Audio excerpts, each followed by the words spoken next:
Guys, magluluto ako ng aming hapunan. Alam niyo naman, napakahirap mag-isip talaga ng iluluto. So, nag-check na lang ako kung ano laman ng ref. So, itong sitaw, iluluto natin with a lot of garlic at saka chili. Tapos, ito naman ang sinaing kong yellowfin. O, ayan. Sinaing ko rin yan with bacon and suka at saka green na sili, yung pangsigang, paminta at asin. So, eto na guys yung kanyang gata. Tunaw na. So, gagataan ko na lang siya para at least may lasa. Kasi, ang aming gulay is very simple ang lasa. So, kailangan itong isa, medyo strong ang lasa para mag-blend.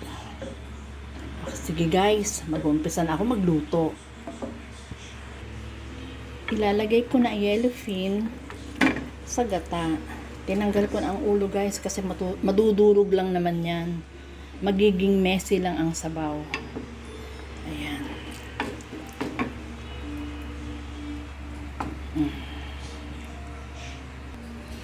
Lagyan natin ng konting pinakurat.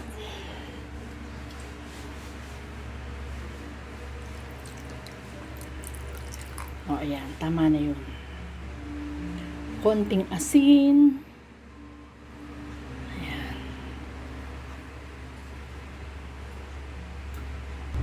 Lagyan natin ng olive oil.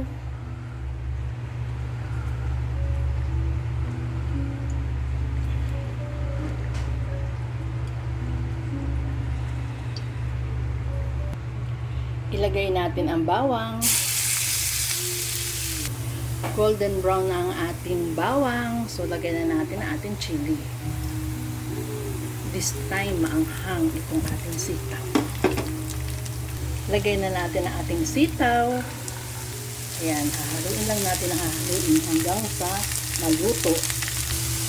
Guys, lagyan natin ng asin. Ayan. Ganyan lang yan. Simple. Very healthy nito guys. Ito na ang aking yellowfin. Guys, binika ko siya. Biniyak ko para pumasok sa loob ang flavor. Ayan. Luto na yan guys. Hihintayin lang natin maluto ang gulay. Ito na guys. Luto na ang aking gulay. Ang aking sitaw. Ayan. At ito rin. Luto na ang aking ginataang yellowfin. Okay guys, thank you very much for watching. See you next time.